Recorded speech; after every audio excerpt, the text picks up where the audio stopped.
willpower is not going to cut it.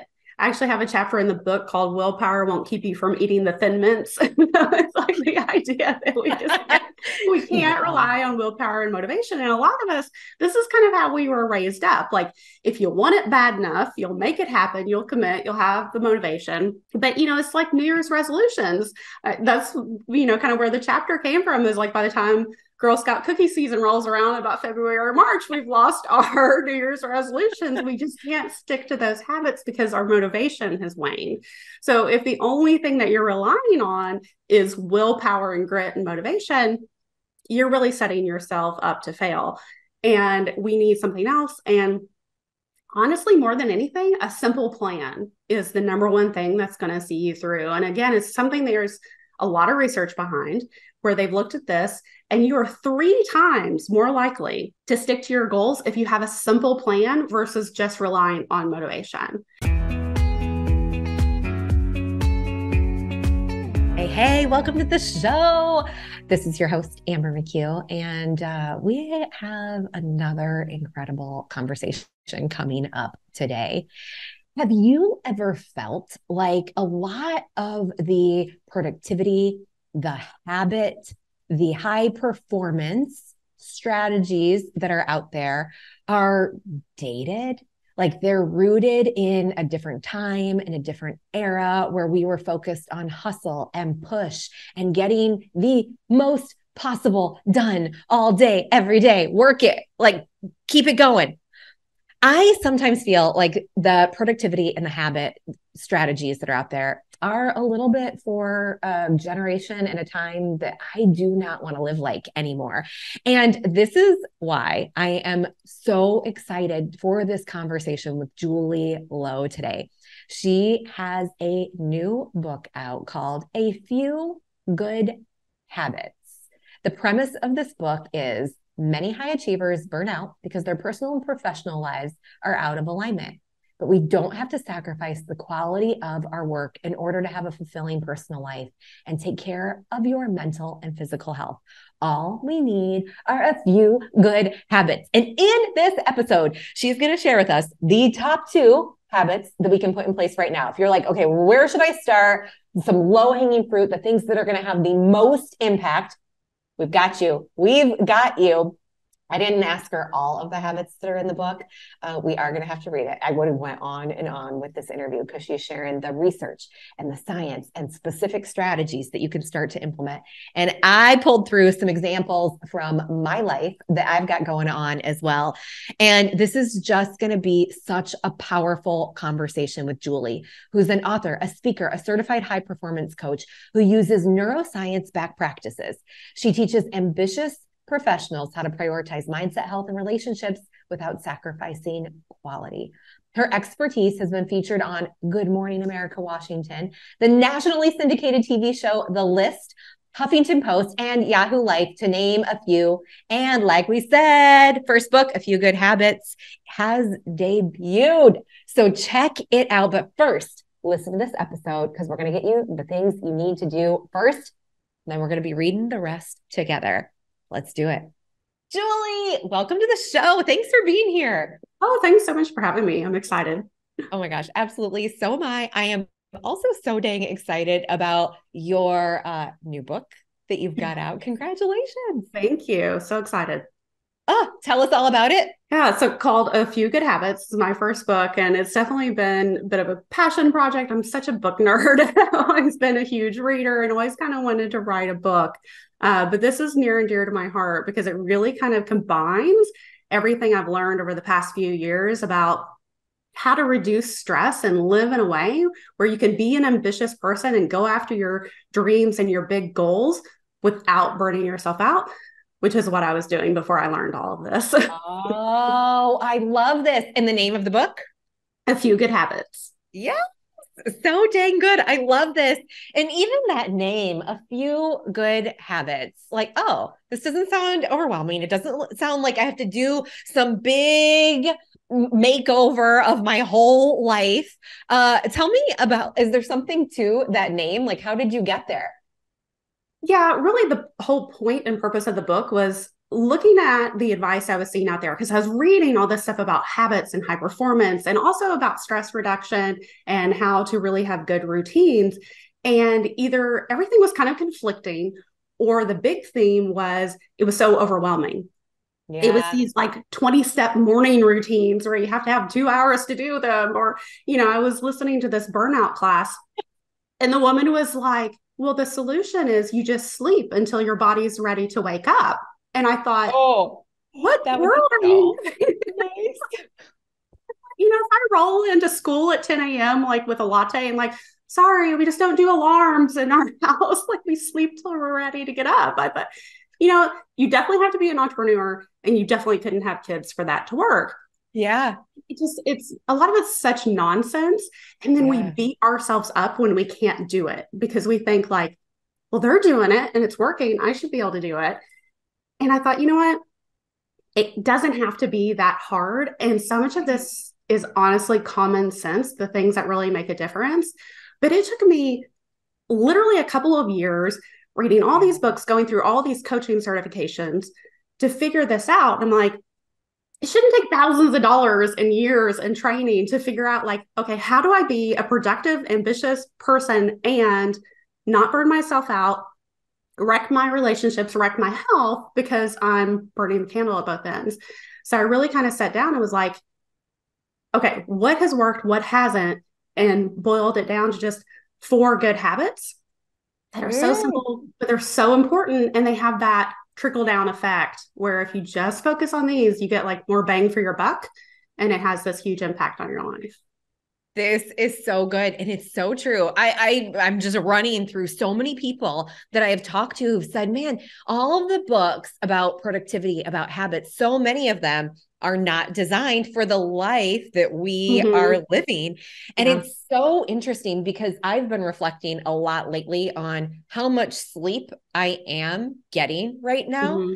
And my daughters, my 2 youngest daughters are 12 and a half and 9 and a half. Mm-hmm. And I'm like, oh my gosh, I did not sleep for years. And the Yes. toll that took on me and my body, and it wasn't possible. Like Yeah. I go to bed, okay, can't sleep. Yeah. Someone wakes up, you're taking care of things. I mean, every Mm-hmm. now and then they'll have a Yeah. bad dream. They're coming into the room in the middle of the night. And like, oh my gosh. And when that happens, I Yeah. immediately am thinking back to all those years of no Yeah. sleep and juggling so Mm-hmm. much. Mm-hmm. And so I am so excited about this book and that you are bringing this voice and this perspective and filtering through like, okay, here are the things that are going to get you the bang for your buck. So if we're all right, we're on, like, we're feeling this. Yes. Yeah. A few good habits. Where do we start? Yeah, I say if you have to start, with this one thing, because I don't want you to try to like overhaul your whole life at once. Yeah. Honestly, exercise is the number one habit that you can implement. And it's the one thing that kept coming up again and again and again in research. And I love it for 2 reasons. Number one, we know, like common sense, yes, we should get regular exercise. It's good for your health, it's good for your heart. Like we know that. But I think the thing that really made it click for me and made it a priority was when I looked at how exercise helps stress, and it also Mm-hmm. helps your brain. It really Mm-hmm. enhances your learning. It makes you sharper, more focused, more productive. And it really is the number one thing you can do to reduce stress. And so when I was looking at these habits, all of them help reduce stress because, stress is at epidemic levels. I'm somebody that's dealt with anxiety my entire life. I've just been anxious. I was a worry wart kid, so I've always kind of dealt with that. But globally, there was a research study that came out just about a month ago that said 83% of all workers were burnt out, had symptoms of burnout in the past year. Yes. I So it's have been not, tracking and reading this yeah, burnout research. It is off mhm, the chart. it is. And it just gets worse and worse. It's worse this year than it was last year. So I think, Wow. like a lot of people, I kind of hit a breaking point during the pandemic, but unfortunately, we're still kind of like digging our way out of it. And most people Mm-hmm. have not really gotten out of that stress cycle. And I think we really need practical, simple ways to tackle the stress and get things under control. For Mm-hmm. me, when I would look at exercise, it was easy for me to say, like, yeah, I know it's important to my health, but like I'll do it later and I would not Yeah. prioritize it. But I really started looking at the benefits for stress reduction, how much better I felt, how much sharper I felt, because Yes. I had a lot of brain fog with my stress and anxiety, and that would drive me crazy. Like that was unacceptable to me to not feel like Yeah. really sharp. And when you really look at the research, it really can help reduce the stress because you're burning off that excess cortisol, adrenaline, all those stress hormones that spike when we're chronically stressed. And Mm. it really does enhance productivity and creativity because you're helping regulate your brain, kind of get your brain back online, you could say, because it's Hmm. like our amygdala, our fear center of our brain, hijacks our higher functioning whenever we're really stressed. So, Yeah. yeah, exercise, number one habit you can start with. This is so good. It's interesting. I'm sitting here reflecting because again, with having little kids and having Mm-hmm. life come up. And I personally, those listening know that I suffer from chronic migraines. Mm-hmm. And there was a big season where I'm like, man, I want to get movement in, but it was painful. It was hard. And, Yeah. so I really struggled. And I started 2 years ago to just do the littlest bit of, I don't even call it exercise. I call it movement because exercise, Movement. Me oh, too. like Yeah. just let me get Yeah. some, let me move a little. Yeah. And we're going to Yeah. start there. And then I started slow running. Have you heard of this? No, I don't think I have. Like it's a whole thing. Oh, And the person that kept coming up in my research, his first name was Jeff. I can't remember his second name, but slow running. And he's got like an, I don't know, a very maybe early 1980s playlist soundtrack, not copyright. So it's all like yeah. original music with the DJ. And but he was in my ears and he's got a routine that if you're doing 2 minute run, 1 minute walk, or 3 minute run, Mm, 1 minute walk, and then alternate as you build up. But he's in your ear. I was doing the 2 minute to start. And he said, yeah. if you can't breathe right now, you're going too fast. Oh, thank you, Jeff. I'm going Yeah. to slow down. But I had to start Yeah. so slow. And fast forward 2 years, like I am working out so consistently right now. And I just told a friend, I'm like, I can't go back. Like Yeah. my self-care game, and I've always had pretty strong self-care, Yeah. but my movement was not consistent. And Mhm. it's a game changer. It really is. And again, it's one of those things you hear and it's common sense, but it's just not always common practice. And I agree with Yeah. calling it movement because a lot of times I'll say exercise and people are like, ew, yeah, Blah. I don't really like that. I don't want to sweat. And the thing is, it doesn't have Exactly. to be complicated and it doesn't have to take forever. Yeah. Because a big excuse we'll use is like, well, I don't have the time. And we are truly busy and it's hard to fit it in. But the good Mm-hmm. news is, literally, if you do 2 minutes of intense exercise a day, that alone, there's research behind this, it can have a huge impact on your overall health and your longevity. So, not just a little bit, like it could add years to your life and it's Yeah. reducing your stress. Call them exercise snacks. They're little bite-sized bits of exercise, just short, like 5 minutes or less. And I think if we can't get 2 minutes in, like we really need to take a look at our priorities if we can't do 2 minutes. But it doesn't have to take a lot. It's going to reduce the stress and you're going to have that higher impact on your health too. And then you can build up. Like you said, you started slow and then it kind Yeah. of built on itself. It all adds up. Like we just can't take for granted that like compounding impact that it has, the compounding effect it has.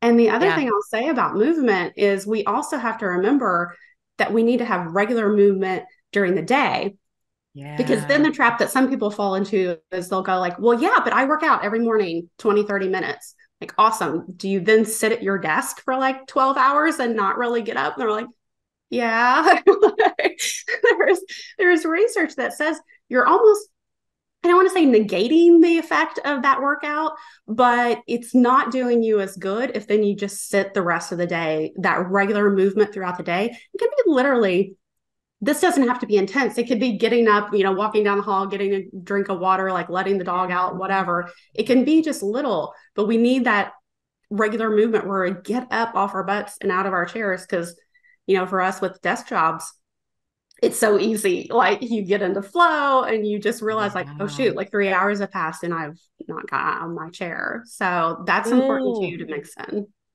So good. I was laughing because you're like, just those snacks. I was going so slow to start. My husband was like, should we just walk? And I was like, no, you can walk, but I'm going to stick to my regimen. And he would walk next to me. It was slow. He's 6'1", so he's got, some legs. But Yeah. the other thing, just this last weekend, another layering in story and mindset around this, the kids were gone. And I was like, all right, I'm going to do my workout. It was Saturday. Usually I work out with people, which keeps me motivated and helpful. Yeah. But I'm like, all right, this one's on my own.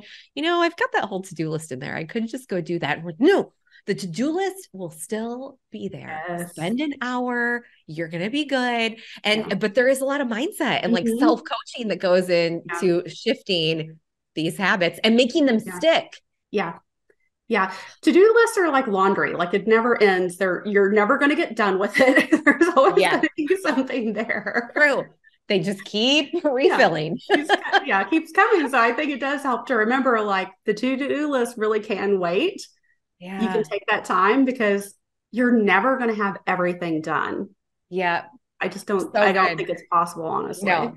It's like auto refill. Okay. So what else? What if there is, okay, I've got exercise down and right now I've got to coach myself to keep it going. Yeah. And so for someone who's got exercise down right now, this is further motivation to keep it. What would be the next thing we focus on? Sleep. And, you kind of mentioned that earlier. That's the other thing. And that is a tricky one because when the kids are younger, my boys are 5 years apart. We say all the time, like one of them the other day was like, I didn't sleep well. And I'm like, I didn't sleep for 10 years. Right. They were terrible sleepers. And they were 5 years apart. So we kind of throw that back all the time. So it's one of those things that can be hard. If you have health issues, if you have a young child, like it can be really hard. And I think a lot of us aren't doing everything we can to have good routines around our sleep. There's the whole thing, revenge bedtime, where especially moms, like we stay up a little too late because it's like, nobody's touching me. Nobody needs me. Like I'm just going to have my alone time. It is. Right. And then we're like, oh crap, it's like midnight and, I got to get up at 6 to get the kids off to school. Yeah. So there's so much out of our control, I think, sometimes when it comes to sleep. And like, are you really actually doing everything you can to prioritize your sleep? Because it's a rare person, very, very rare person that doesn't need at least 7 or 8 hours of sleep.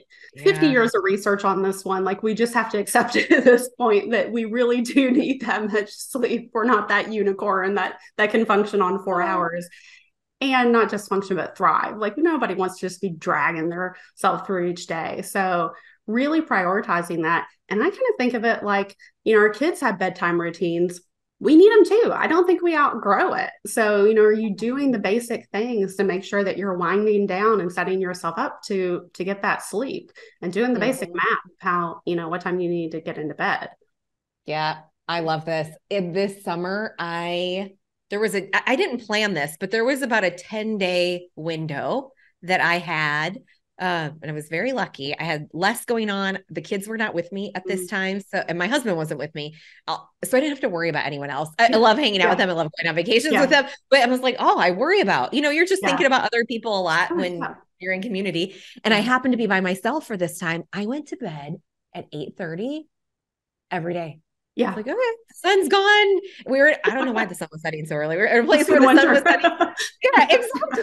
And I was like, oh man. Okay. And then I was like, it was so nourishing for me. Yeah. And before my husband would say, go to bed early. We got to go to bed early. Can we go to bed earlier? And he was waking up at like 4 or 5. I'm like, you go to bed early. Yeah. I'm not waking up that early. Like this is not, and I'm still like, okay, now back in routine. I'm a 9:30, 10 p.m., but that's getting me a solid 8 hours. And Julie, to your point, I'm not waking up with an alarm. I'm usually waking up 30 minutes before my alarm now.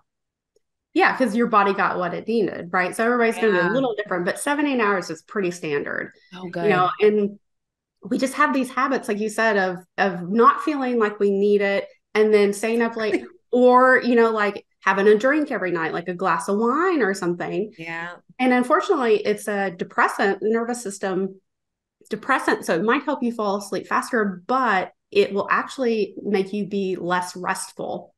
Yeah. It can keep your heart rate up and your recovery is Yes. less. And so that Yeah. was another thing that was a hard, kind of pill to swallow for me. But I was like, whenever I started looking, especially at my sleep tracker, and I could see it so clearly of like, oh, even if it's one drink, for me, and it may be different for other people, even if I have just one glass of wine or something, it was really impacting my sleep. And it was just not worth it to me. It was really just a Yeah. habit, a wind down thing at that point, anyways. Mm-hmm. So I was like, yeah, it's not worth it to me. So just these little adjustments that we can make to our routine can make a big difference. And then you feel it. Like you said, you just feel so much better and your brain is so much sharper and you have so much energy to get things done when you get that sleep. It's so true. And Yeah. on that note, oh, I'm loving the banter. If you are listening to this, like doing a little self-assessment Mm-hmm. as we go, before you get the hands on the full book. But I can't drink anymore. And part of it was because migraines. I was Yeah. tying like, okay, the histamines in wine were immediately within 20 Yeah. minutes, I would be in migraine land. Yeah. And now I might have my mother-in-law makes a special drink for the holidays that I will have once a year if I'm with her.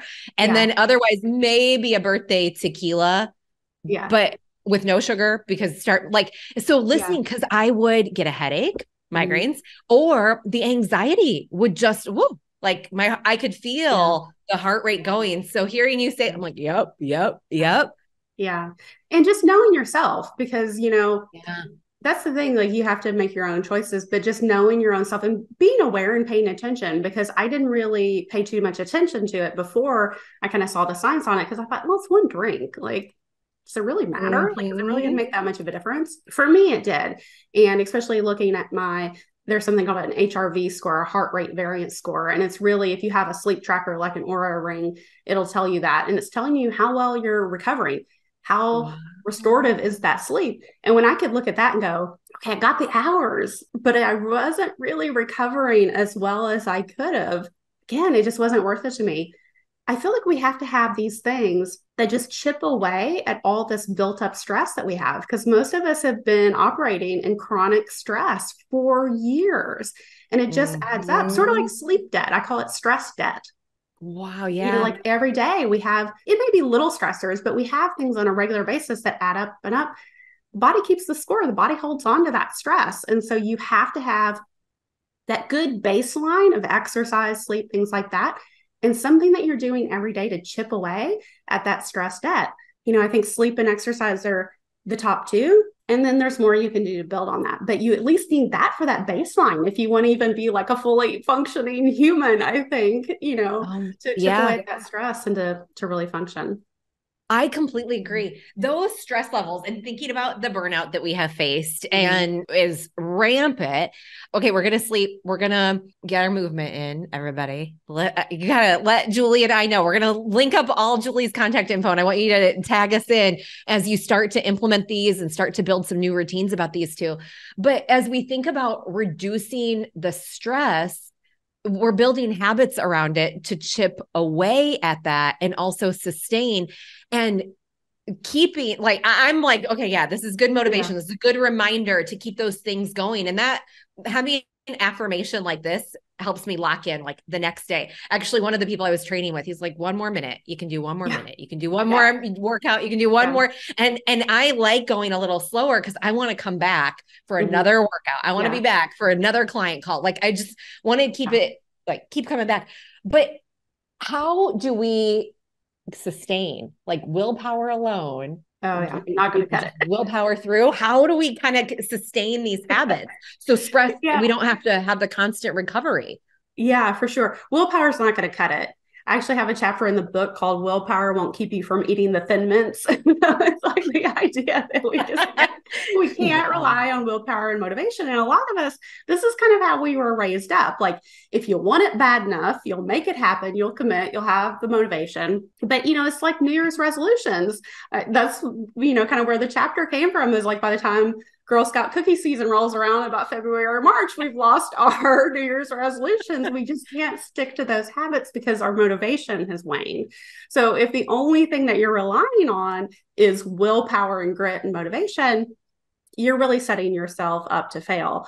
And we need something else. And Honestly, more than anything, a simple plan is the number one thing that's going to see you through. And again, it's something there's a lot of research behind where they've looked at this, and you are 3 times more likely to stick to your goals if you have a simple plan versus just relying on motivation.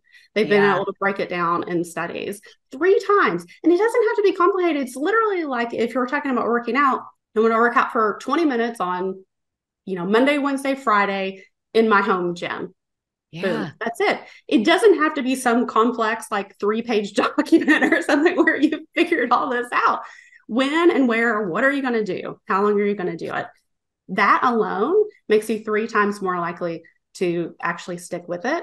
And then I think the other thing is having like a plan for failure or a plan for setbacks, because life is going to happen. Like, it's just reality. Like, the holidays are going to roll around here before long. We're going to get busy. There's going to be parties and things. Kid's going to get sick. Something's going to happen. So I think we just also have to plan in advance and kind of just know our lives well enough to go, like, these are the things that tend to trip me up. It's when a kid gets sick. It's when I'm in a busy season at work, like whatever it is, and have a really simple plan of like, okay, if this happens, if this roadblock comes up, then this is what I'm going to do.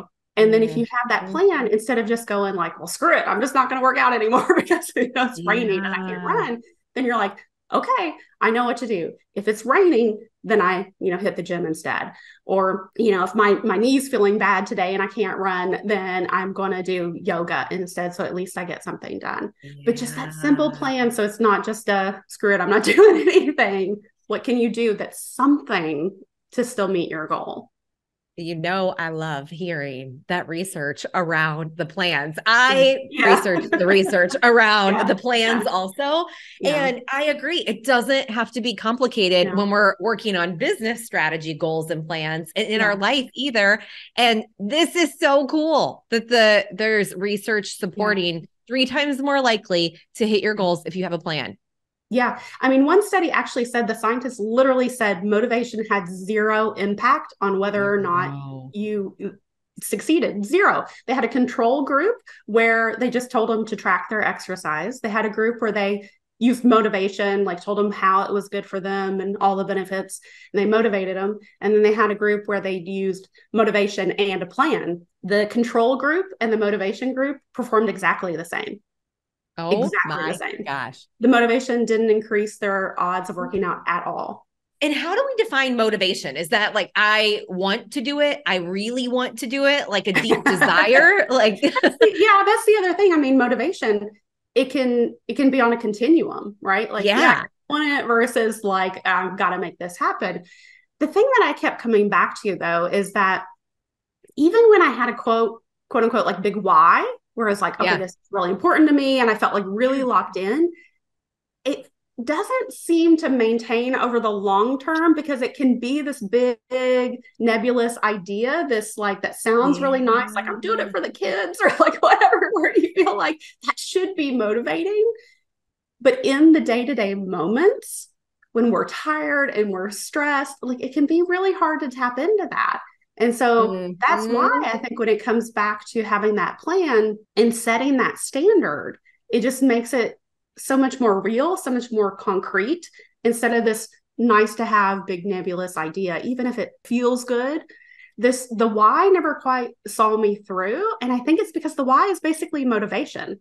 It may be like capital W motivation, like a big why instead of a little motivation.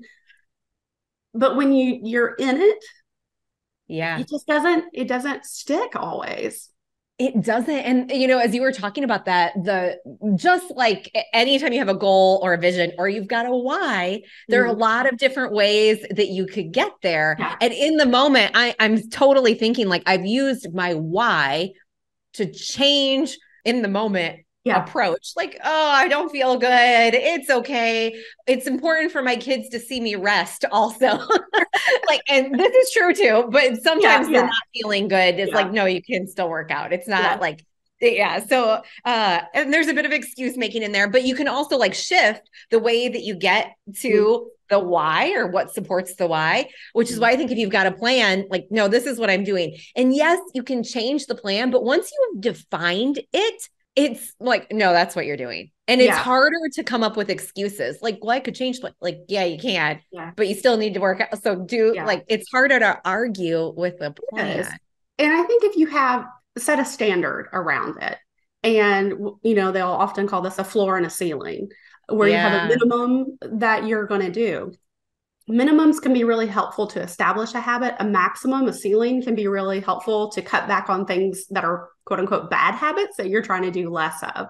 So, for example, if you're like, okay, let's say you are sick, and you really do need to rest. You're like, okay, well, but I have a minimum of a floor of like, I'm going to at least work out this many times this week. So maybe it's not today, but I'm going to make sure it happens another day.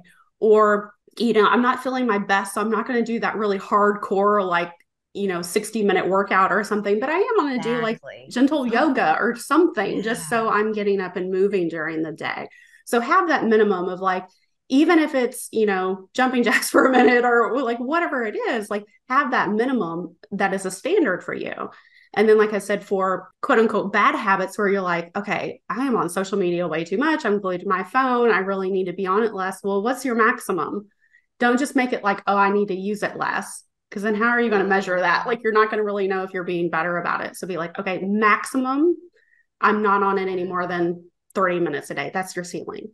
Right. So I think Yeah. having these kind of like guidelines and guardrails can be really helpful, because other times it's like, it's a want to have and it's just so nebulous. So like, oh, I'm going to work out more. I'm going to eat better. Well, what does that look like? Like, when are you going to do it? What are you going Yeah. to do exactly?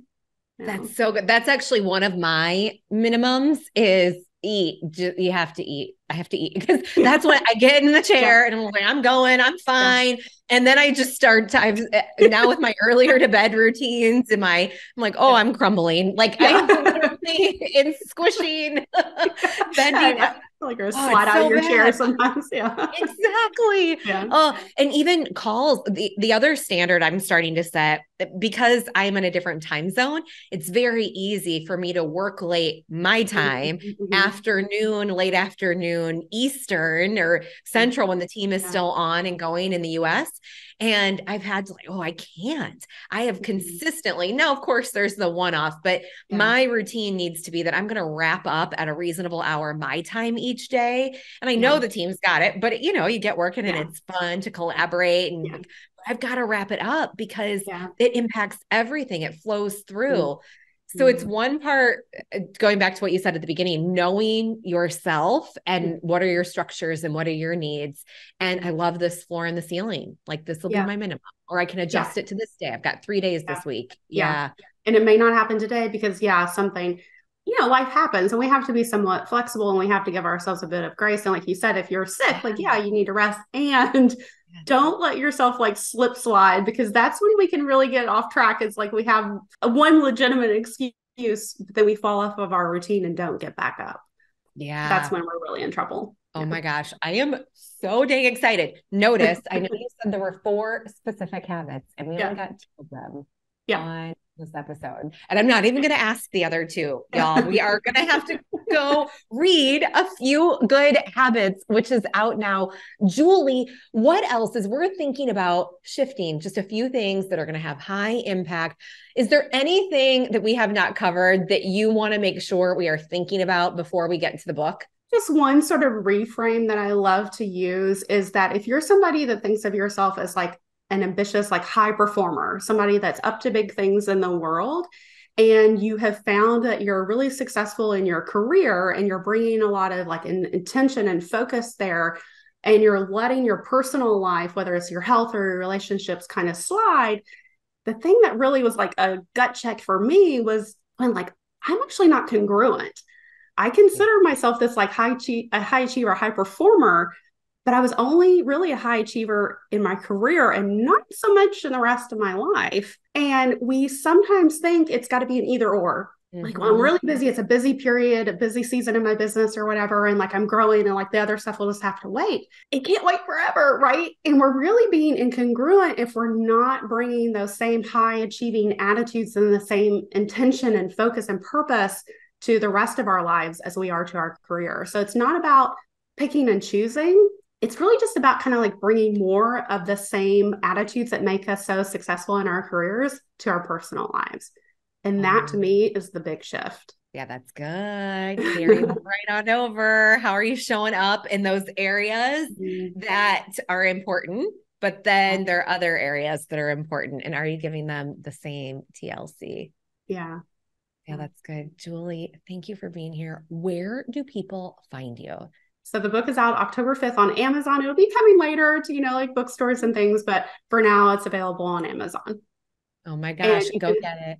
yeah, and you can find me at coachjulielowe.com. The book is there. And if you're not quite sold yet on the book, you can read the first chapter for free. Amazing. Is that over on your website too? Yep. Coach Julie Yep. Lowe. Okay. Yep. CoachJulieLowe.com, LOWE. We'll link it all up. This has been amazing. Thank you. Thank you. Thank you. Thank you so much. I had so much fun.